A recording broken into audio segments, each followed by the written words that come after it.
నమస్తే, welcome to hit TV. నేను మీ సింహాద్రి. ఈ విషయంలోకి వెళ్ళిపోదాం.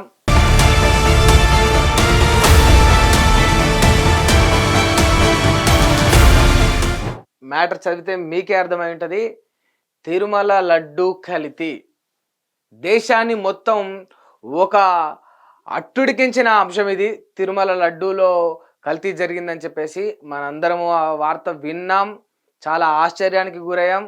చాలా ఉత్కంఠగా కూడా ఎదురు చూసాం. కొందరు ఇది పాపం, ఇది శని, ఇది కీడు అని కూడా భావించి భయభ్రాంతులకు కూడా గురైన వాళ్ళు ఎంతోమంది ఉన్నారు. ఎందుకంటే తిరుమల దేవస్థానాన్ని కావచ్చు, ఆ యొక్క వెంకటేశ్వర్ల స్వామిని కావచ్చు, అంత పవిత్రంగా అంత గొప్పంగా కొలిచే వాళ్ళు ఎంతోమంది ఉన్నారు. అటువంటి దేవస్థానంలోనే ఏకంగా ఎంతో పవిత్రంగా భావించే ఆ యొక్క ప్రసాదం లడ్డు అనేది కల్తీ జరిగింది. ఆ లడ్డూలో ఆ ఆవుకు సంబంధించి కావచ్చు, జంతువులకు సంబంధించి కావచ్చు, పంది మాంసంతో తయారైన వంటి ఆయిల్ను యూజ్ చేసిరని చెప్పేసి ఒక వార్త వచ్చి మొత్తం దేశాన్ని మొత్తం ఒక అట్టుడికించింది కదా మరి ఈ అంశం. మరి వాస్తవానికి రచ్చ రచ్చ రచ్చ రచ్చ జరిగింది కదా తిరుమల లడ్డూలో కల్తీ జరిగిందనే అంశం. ల్యాబ్ రిపోర్ట్స్ వచ్చినాయి అన్నారు, అందులో కల్తీ జరిగినట్టు ఆధారాలు వచ్చినాయి, నిరూపించబడిందని చెప్పిండ్రు. మరి ఏమైంది? తిరుమల లడ్డు కల్తీ అంశం ఏమైంది? తిరుమల లడ్డు కల్తీ వివాదం ఇప్పుడు ఏమైంది? ఎవ్వడు కల్తీ చేసిండు? ఎప్పుడు కల్తీ చేసిండు? ఎన్ని రోజుల నుంచి కల్తీ చేయబడింది? కల్తీ చేయడానికి అసలైన కారకులు ఎవరు? వాళ్ళకున్న కారణం ఏంటిది? మరి ఈ అంశాలన్నీ ఏమైనాయి? ఎవడు దీని వెనకాల ఉండి నడిపించింది? ఎవడు? నిజంగా లడ్డూలో కల్తీ జరిగి ఉంటే ఏమైంది? మరి ఎందుకు వదిలేసి ఇప్పటి వరకు ఆ లెక్క తేల్చకుండా ఒక నెల రోజులు మొత్తం రచ్చ రచ్చ రచ్చ రచ్చ చేసేసిరు కదా. ఇప్పుడు ఏమైంది? మరి అంత అయిపోయింది కదా, అందరూ సపోర్టే కుట్టిన ఉన్నారు కదా, మరి ఇప్పుడు నువ్వెందుకు అడుగుతున్నావు అని అనుకోవచ్చు. ఎందుకు అడుగుతున్నా అంటే, ఒక అంశాన్ని తెరమైకి తీసుకొచ్చి అది లడ్డా, ఒక ఆడపిల్లనా, ఒక మగపిల్లోడా, పసిబిడ్డనా, ప్రైవేట్ స్కూలా, గవర్నమెంట్ స్కూలా, ఇంకేదైనా రేపా, మర్డరా, గంజాయా, ఏదో ఒక అంశాన్ని మనము ఈ వ్యవస్థలో ఈ దేశంలో ఎన్నోసార్లు చూస్తూ ఉంటాం. తెర మీదకి తీసుకొస్తారు. ఒక 10 రోజులు, ఒక 15 రోజులు, ఒక 20 రోజులు, మ్యాక్సిమం ఒక 1 మంత్, ఒక నెల, తప్పదంటే కొన్ని నెలన్నర 2 నెలలు కూడా ఉంటుంది. ఒక రచ్చ రచ్చ రచ్చ రచ్చ చేసేసి దానికి ఒక ఎండింగ్ ఉండదు.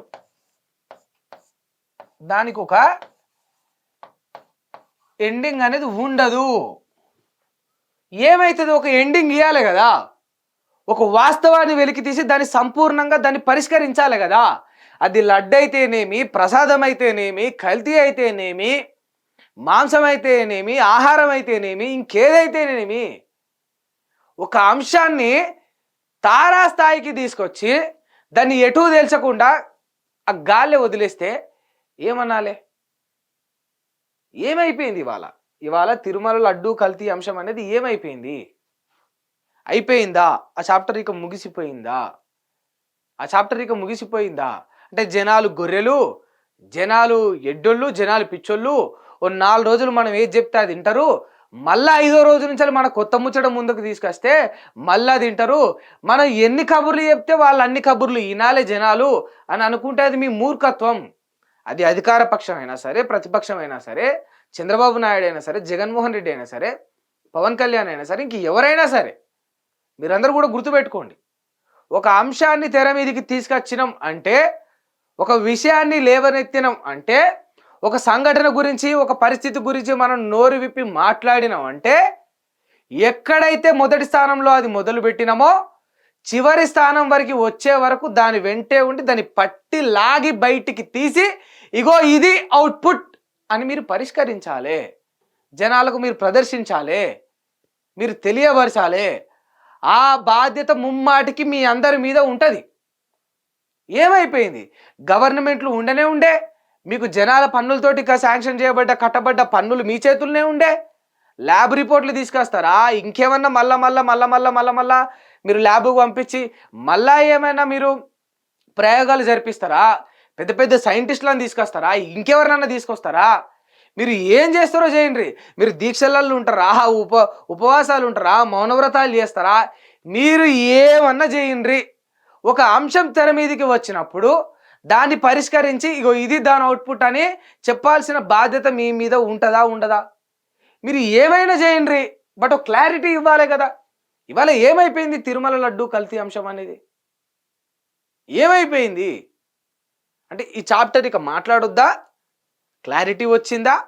వస్తే దోషులెవరు, లేకపోతే నిర్దోషుల? నిజంగా కల్తీ చేయబడ్డదా? 100కు 100% కల్తీ చేయబడ్డదా? చేయబడలేదు, అంత అబద్ధం, ఇది పుకారా. ఒకరు చేస్తే చేసినోడెవడు, వాడెవడు, వానికి శిక్ష ఎప్పుడు వేస్తారు? లేకపోతే చేయలేదు, మీరే ఎక్కువ అపోహలకు పోయి, మీరే ఎక్కువ భ్రమలకు పోయి ఈ రకంగా ప్రచారం చేసిరా? ఏమైంది? 1 2 కాదు, 100 ప్రశ్నలు వస్తాయి తిరుమల లడ్డు కల్తీ మీద. ఇప్పుడు అందులో ఒక 10కైనా సమాధానం మీ దగ్గర ఉన్నదా? ఈ ప్రశ్నలు ప్రభుత్వానికే కావచ్చు, ప్రతిపక్షానికే కావచ్చు, ఆలయ ఈవోలకే కావచ్చు, సెంట్రల్ గవర్నమెంట్కే కావచ్చు, ఎవరికైనా అనుకోండి మీరు. కానీ ఒక క్లారిటీ అయితే జనాలకు ఇవ్వాల్సిన బాధ్యత రాజకీయంగా ఉన్న వాళ్ళకు, ప్రభుత్వంలో ఉన్న వాళ్ళకు ఉంటుందా ఉండదా? మీరు పాలిస్తారు, మీరు ఏలుతారు, మీరు దానికి బాధ్యత వహిస్తారు కనుక ఇవాళ ఏమైంది తిరుమల లడ్డు అంశం అని నేను అడుగుతా ఉన్నా. ఏమైంది తిరుమల లడ్డు అంశం? నిజంగా మీకు చిత్తశుద్ధి ఉంటే, నిజంగా మీకు ప్రజల పట్ల ప్రేమ ఉంటే, మీకు ఆ బాధ్యత ఉంటే, మీకు దైవం పైన భక్తి భయం అనేది ఉంటే ఒక అంశాన్ని తెర మీదకి తీసుకొచ్చారు కదా. తిరుమల లడ్డూలో 100కు 100% కల్తీ జరిగిందా లేదా?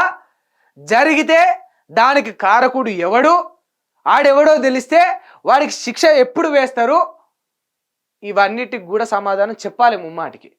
ప్రభుత్వం అయినా, ప్రతిపక్షాలైనా, ఆలయ ఈవో అయినా, ఇంకెవరైనా సరే ఖచ్చితంగా సమాధానం చెప్పాలి. పవన్ కళ్యాణ్ గారు దీక్షలు చేసిండ్రు. తప్పైంది తల్లి, నీ లడ్డు కల్తీ అయిపోయింది, దేవా క్షమించు అయ్యా ఏడుకొండలవాడ అని మొక్కి దీక్షలో కూర్చొని ఆయన పని ఆయన చేసిండ్రు. దీక్ష అనేది మీకు మీరు వేసుకున్న పనిష్మెంట్. దేవుడి విషయంలో తప్పు జరిగిందని చెప్పేసి దేవుడికి మీరు ఒక రకంగా సరెండర్ అవుతా ఉన్నారు, వేడుకుంటా ఉన్నారు, తప్పైందని లెంపలేసుకుంటా ఉన్నారు. అది మీ దీక్ష రూపకంగా మీరు తెలియపరిచారు. అక్కడి వరకు అది సరిపోతుంది. మరి ఆంధ్రప్రదేశ్ బిడ్డలందరికీ ఏ రకంగా తెలియజేస్తారు? మరి కల్తీ జరిగిందా లేదా? మరి వాస్తవాలు ఏ రకంగా బయట పెడతారు?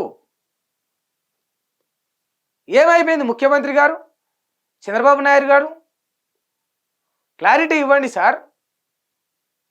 బాబు రావాలని జనాలు కోరుకున్నారు, తీసుకొచ్చిండ్రు కదా. మరి తీసుకొచ్చిన దానికి ప్రతిఫలం ఏంది? అవుట్పుట్ ఏంది?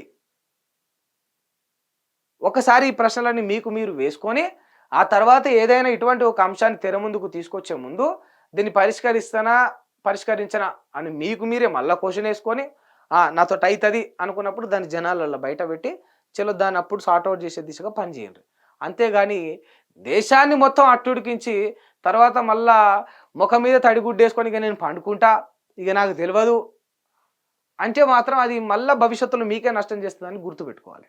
హిట్ టీవీ యాప్ ని డౌన్లోడ్ చేసుకోండి. ఇందులో short news, live news, entertainment movies అన్ని అవైలబుల్ గా ఉన్నాయి. Please download hit TV app. Hit TV app ని ఫ్రీగా డౌన్లోడ్ చేసుకోండి.